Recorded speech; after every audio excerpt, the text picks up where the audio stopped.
क्या आपातकाल के दौरान इंदिरा गांधी को संजय गांधी ने 6 थप्पड़ मारे थे? जी हां, बिल्कुल 1 नहीं, 2 नहीं, 3 नहीं, 4 भी नहीं, 6 थप्पड़, लगातार थप्पड़ मारे गए थे। बोला जाता है कि वो एक पार्टी थी जहां पे बहुत से लोग शामिल हुए थे, वहां पे लगातार संजय गांधी ने 6 थप्पड़ मारे थे। इंदिरा गांधी देश की पहली महिला प्रधानमंत्री हैं। वो ऐसी शख्सियत है जिन्होंने पाकिस्तान को 2 हिस्सों में बांट दिया। वो ऐसी शख्सियत हैं जिन्होंने इमरजेंसी लगा के पूरे भारत को बंद कर दिया। वो उस वक्त ऐसी शख्सियत थी जो कि भारत में सबसे ताकतवर थी। अब क्या ऐसे में सच में संजय गांधी ने अपनी मां को 6 थप्पड़ मारे थे? क्या इस पूरी कहानी की सच्चाई हम आज द रियल स्टोरी में बात करेंगे।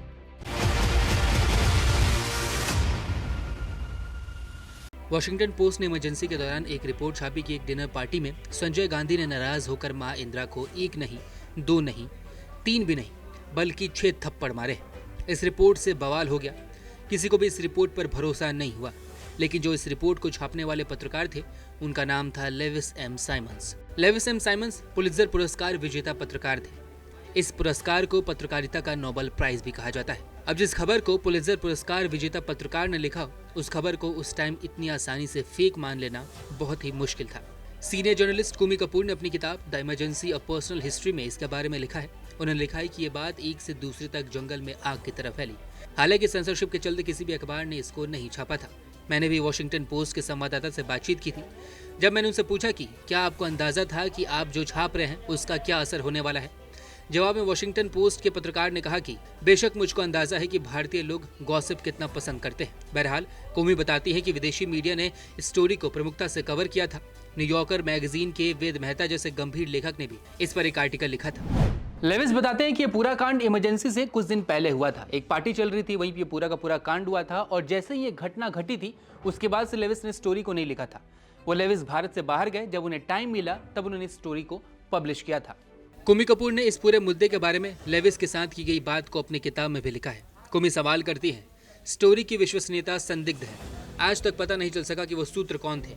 ना उनका नाम जाहिर है, ना ही सार्वजनिक तौर पर कोई भी सामने आया है। क्या आपको इस स्टोरी पर कभी पछतावा नहीं हुआ? लेविस जवाब देते हैं कि मेरे सूत्र की विश्वसनीयता आज भी पक्की है। मैं उस पर कभी संदेह नहीं कर सकता। हाँ, मैं उस पार्टी में गए दूसरे मेहमानों का इंटरव्यू नहीं ले सका। मुझको ये स्टोरी लिखने का कोई पछतावा नहीं है। मैं मानता हूँ कि इस स्टोरी के जरिए जाहिर हुआ कि माँ और बेटे के बीच कितने अजीब संबंध थे, और तब जबकि इसका सबसे ज्यादा असर भारत के लोगों पर पड़ा। अगला सवाल पूछा जाता है कि क्या आप अपने सूत्र से भारत या विदेश में मिले हैं? आपातकाल उठाए जाने के बाद चुनाव में 1977 में इंदिरा गांधी की बुरी हार हुई थी। हाँ, हम आपातकाल के बाद और पहले भी मिले। अगला सवाल होता है, क्या आप अपने इस सूत्र की पहचान उजागर करेंगे? क्या कभी किसी स्थिति में ऐसा होगा?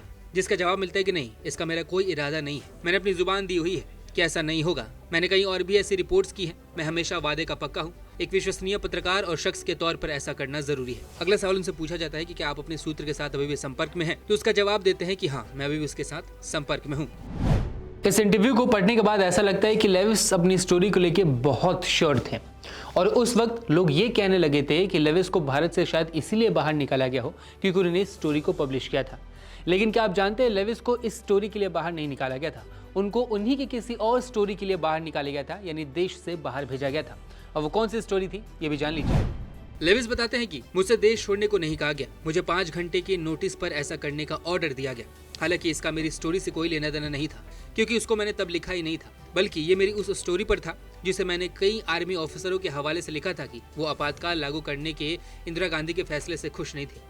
मुझको बगैर नोटिस के गिरफ्तार कर लिया गया। 5 घंटे बाद मुझको अमेरिकी दूतावास के अधिकारी एयरपोर्ट पर ले गए। इमिग्रेशन अफसर ने मेरी सारी नोटबुक जब्त कर ली, जिन्हें कई महीनों बाद लौटाया गया। मुझे बैंकॉक जाने वाले एक प्लेन में बिठा दिया गया। वहाँ मैं एक होटल रूम में ठहरा और वहीं पे मैंने वो थप्पड़ वाली स्टोरी लिखी। लेविस को जब भारत से बाहर निकाला गया तो बैंकॉक गए। वहां पे उन्होंने अपना ऑफिस सेटअप किया था और ऑफिस सेटअप करने के बाद उन्होंने इस स्टोरी को पब्लिश किया था, जो कि बाहर में बहुत ज़्यादा फेमस हुई थी। फॉरेन मीडिया ने इसे बहुत ज़्यादा कवर भी किया था। लेकिन इसके बाद से 1977 में जब इंदिरा गांधी ने बीबीसी को एक इंटरव्यू दिया था, उसमें उनसे एक सवाल पूछा गया था। बीबीसी के एंकर ने उनसे सवाल पूछा था कि क्या सच में संजय गांधी ने, यानी आपके बेटे ने, आपको 6 थप्पड़ मारे थे, एक पार्टी में थप्पड़ मारा था?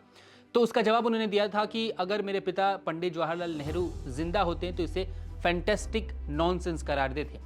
इसके बाद उन्होंने ये भी बताया कि मुझे आज तक किसी ने कभी थप्पड़ नहीं मारा और जहां तक मेरे बेटे की बात है, संजय गांधी की बात है, उसने आज तक किसी पे हाथ नहीं उठाया। इंदिरा गांधी के अलावा इसके बारे में संजय गांधी की पत्नी मेनका गांधी से भी कई बार पूछा गया कि क्या सच में संजय गांधी ने इंदिरा गांधी को थप्पड़ मारा था। उन्होंने कई बार इस बात से इनकार किया है। वही इंदिरा गांधी के जीवन पर कई किताबें लिखी गई हैं। उनमें से एक लेखक है इतिहासकार सागरिका घोष। वो भी बताती हैं कि ऐसा कुछ नहीं हुआ था और इस खबर को लेकर कोई भी सबूत सामने नहीं है। वहीं उस वक्त के कई नेता और वरिष्ठ पत्रकार बताते हैं कि भले ही इंदिरा गांधी के बहुत करीबी थे संजय गांधी और सरकार के डिसीजन मेकिंग में बहुत बड़ी भूमिका निभाते थे, लेकिन फिर भी ये इंदिरा गांधी से नीचे ही थे।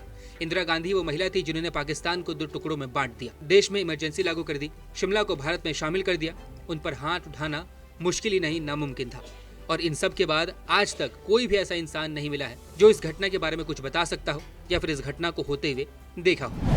अब हमने आपको पूरी की पूरी कहानी सुनाई, लेविस का इंटरव्यू भी सुनाया आपको, जिसमें उन्होंने कहा कि सिर्फ एक गवाह था उनके पास, इसके अलावा पार्टी में कौन कौन मौजूद था इसकी भी जानकारी नहीं थी उनके पास। इसके अलावा पार्टी में मौजूद लोगों से उन्होंने बातचीत भी नहीं की थी।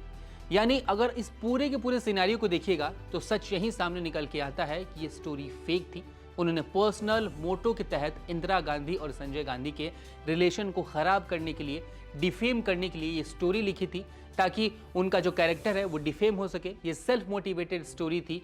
ये स्टोरी बिल्कुल गलत थी। ऐसी स्टोरीज हमेशा भारत के खिलाफ लिखी जाती रही हैं। फॉरेन मीडिया को जब भी भारत से बदला लेना होता था तो ऐसी स्टोरीज उस टाइम की जाती थी, और यही स्टोरी, यही मंसूबा उस टाइम भी अपनाया गया था इंदिरा गांधी से बदला लेने के लिए। आपका क्या कुछ कहना है इस पूरे के पूरे मामले पे हमें कमेंट बॉक्स में जरूर बताइए। और आज द रियल स्टोरी में बस इतना ही।